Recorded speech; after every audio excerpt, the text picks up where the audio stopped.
England recaptured her codes, which can be used for corruption. By 1972, all the states had incorporated these guidelines, and ever since, the people lost all constitutional protections. With the help of the Bank of International Settlements, the IMF, and the World Bank, the international bankers had exported the American slave grid to the entire world. In 1945, the United Nations organization was established in the heart of the British colony's financial district of New York City. Not only had the Crown of England recaptured her colony, she now had full control over the world's financial system. The corruption of the banks and the federal government had become so pervasive, they truly believed themselves to be above the law. In 1963, the CIA murdered John F. Kennedy for attempting to print gold and silver-backed certificates and for setting up a gold-backed international reserve currency. Government is not the solution to our problem. Government is the problem. President Reagan was well aware of what was going on when he was quoted as saying in a 1982 Grace Commission report, "None of the federal income tax paid by the American people is ever deposited into the United States Treasury, but instead is deposited into the Federal Reserve Bank for its use and benefit."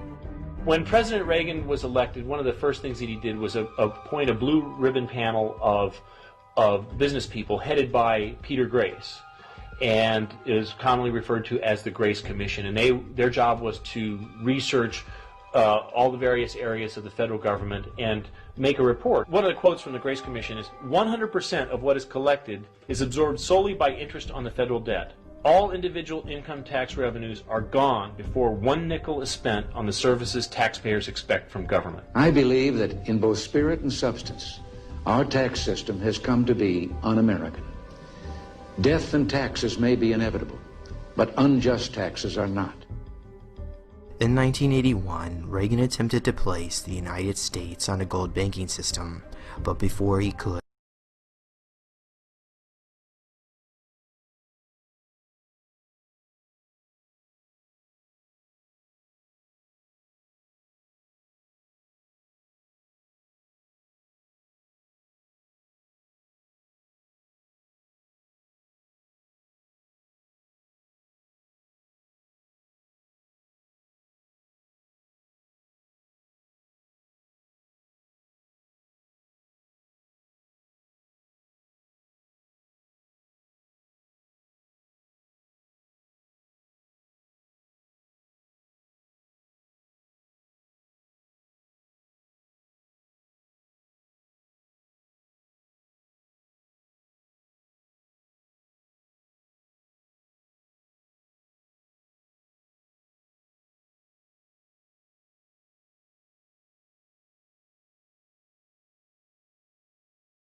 the four-year election. This is our movement is about replacing a failed and corrupt political establishment with a new government controlled by you, the American people. The Washington establishment and the financial and media corporations that fund it exist for only one reason: to protect and enrich itself. The establishment has trillions of dollars at stake in this election. For those who control the levers of power in Washington and for the global special interest, they partner with these people that don't have your good in mind. Our campaign represents a true existential threat like they haven't seen before. This is not simply another four-year election. This is a crossroads in the history of our civilization that will determine whether or not we, the people, reclaim control over our government.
Orange man bad. Orange man bad. Orange man. Orange man. Orange man.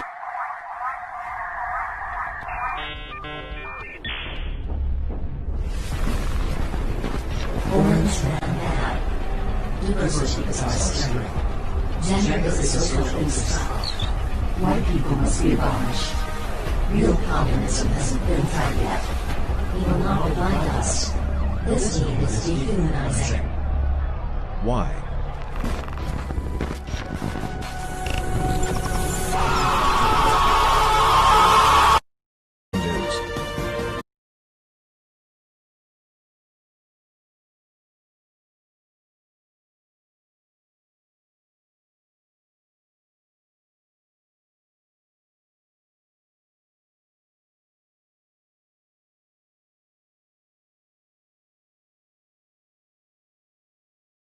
Lady. The trailers, they're building a lot of things. They're driving. People are driving. I may have to buy one of those things, drive around town. Maybe I'll drive back to New York with our First Lady in a trailer. What do they call that? RV. An RV. An RV. Well, you should know Indiana's the capital of RVs. I think I'm going to buy an RV and travel from now on in an RV with our First Lady. And they're building the trailers. They're building a lot of